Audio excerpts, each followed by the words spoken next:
샌프란시스코 인근 캐스트로밸리라는 동네에 살 때였어요.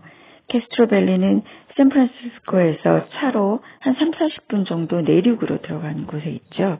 한국 분들도 좀 계셨습니다. 그곳에. 네.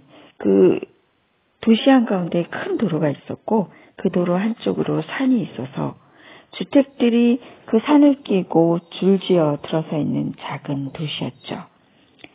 도시를 관통하는 대로 양옆으로 쇼핑몰도 있고 은행도 있고 슈퍼마켓도 있고 그 도로와 연결되어 있는 그 샌프란시스코 캐스트로밸리 전철역도 있었습니다. 저는 가끔 대로변의 빌리지 스퀘어 몰에 있는 스타벅스나 피츠 커피숍에 가곤 했었어요.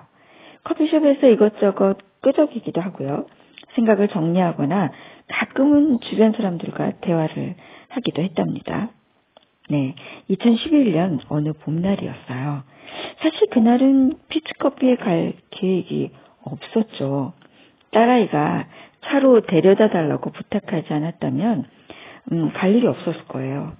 딸아이를 내려놓고 다시 돌아오려다가 1시간쯤 후에 또다시 데리러 올 생각을 하니 귀찮기도 해서 그동안 앉아서 성경이나 읽자 하고 커피숍으로 들어갔습니다.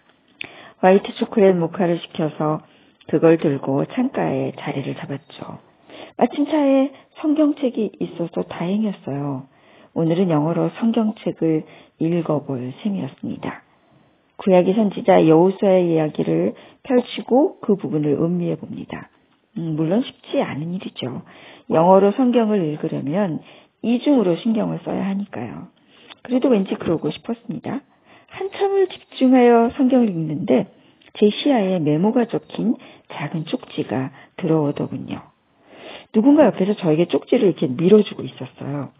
순간 너무 놀라서 바라보니까 작은 체구의 20대 백인 여성이었습니다.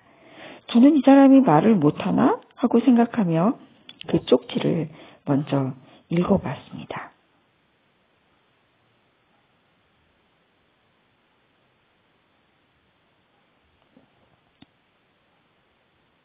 백인 여성으로부터 커피숍에서 쪽지를 받는 일도 흔치 않은 일이지만 그녀의 쪽지 내용도 정말 뜻밖의 것이었습니다. 저는 여전히 그녀를 지머거리로 생각하고 펜을 찾아서 답을 적기 시작했습니다. 그러자 그녀가 제게 말을 하더군요. 글로 적을 필요 없이 말로 해도 된다고요.